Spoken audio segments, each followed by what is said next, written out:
আগের ভিডিওতে তোমরা কিন্তু দেখেছিলে একটা মিষ্টি ফলোয়ার্সের কাছ থেকে কিন্তু আমি একটা সুন্দর শাড়ি উপহার পেয়েছিলাম আমার বার্থডের আগে। আমার বার্থডে হচ্ছে কাল, অর্থাৎ 6 আগস্ট। তার আগে কিন্তু আরও একটা উপহার আমি পেয়ে গেছি।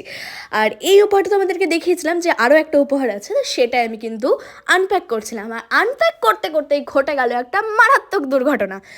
আমার ভাই নিয়ে আসছিল ফিনাইল, নিয়ে আসছিল সাথে করে, সেটা পরে পুরোটা পড়ে গেছে। বড় হয়েছে তাই মার মারেনি, বাট আমি যখন ছোট ছিলাম আমি কিন্তু মায়ের কাছে বেশ মার খেয়েছি। যাই হোক, ড্রেসটা যখন প্রথমে আনপ্যাক করি আমার মনে হয়েছিল ড্রেসটা আমার সাইজ ইস্যু হবে।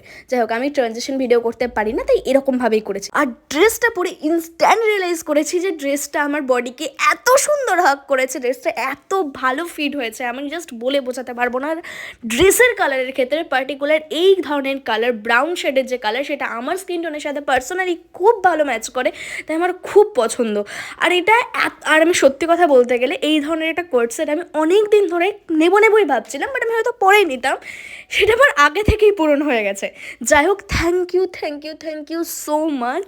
বাট আমার উপর এতটা খরচা না করলেও পারতিস।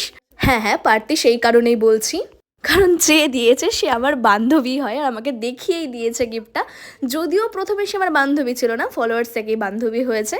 তো থ্যাংক ইউ সো মাচ এত সুন্দর একটা জিনিস গিফট করার জন্য। তুই আমার চয়েস খুব ভালো মতো বুঝিস। আর মায়ের ক্লিপটা দেখানোর রিজন হচ্ছে মাও দেখে বলেছে, ইনফ্যাক্ট বাবাও বলেছে ড্রেসটা কিন্তু তাদের খুব পছন্দ হয়েছে। আর আমার তো আমি জাস্ট, তুই বুঝে গেছিস আমার রিয়াকশন।